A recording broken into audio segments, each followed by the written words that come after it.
Hello my friends and random viewers.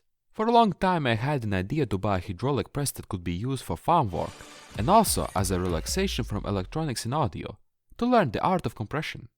I wonder, would you be interested in seeing what happens to things under 125 tons of pressure? Everyone has some kind of hobby to relax with. What is your relaxation hobby? Write it down in the comments section. Turns out that finding a hydraulic press over 50 tons is not so easy here in Latvia.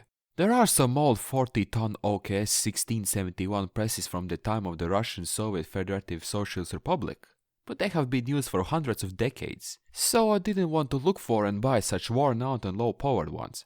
It's still possible to buy new 100-ton presses, but the price for such miracles are $10,000, plus they're made in China. Those three words did not convince me that its quality will be great and it will be able to provide 100 tons of force in the long run. So this option was a no-no. After a long search and successful coincidence, I came across the P125 hydraulic press in Latvia from the times of Soviet Russia.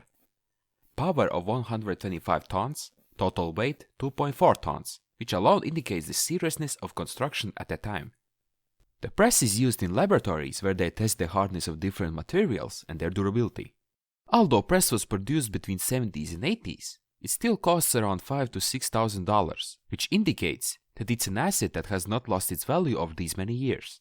In addition, it's still used in laboratories. In the picture you can see the press, which I found here in Latvia. Produced in 1984. It's older than me, wow!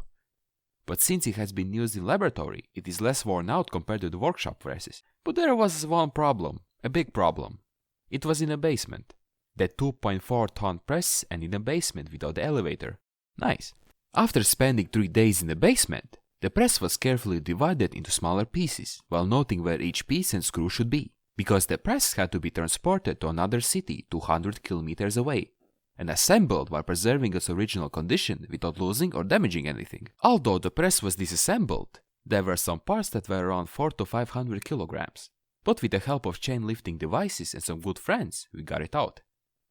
While waiting for the new guest, the existing rooms had to be adapted and rearranged to find a temporary place for the press. All in all, 5 days elapsed between the time the press was disassembled and the time it was installed in the new home. 5 long days just before the Christmas. It was such an experience in moving and dismantling such machine. Good feeling at the end of it 2019. Just look at this monster. I have a question. Would you be interested in watching some hydraulic press videos as a relaxation from audio and home stuff videos, where we will flatten something, maybe once a week or 2 weeks? What do you say? If you're curious, what would you like to see flattened? Some tech stuff or something completely random? Write in the comments what you like to see under 125 tons of force. Thank you. Now let's do a little press test. Everything is put together, oil filled. Let's try something soft to see if press is working.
Okay, everything worked, yes!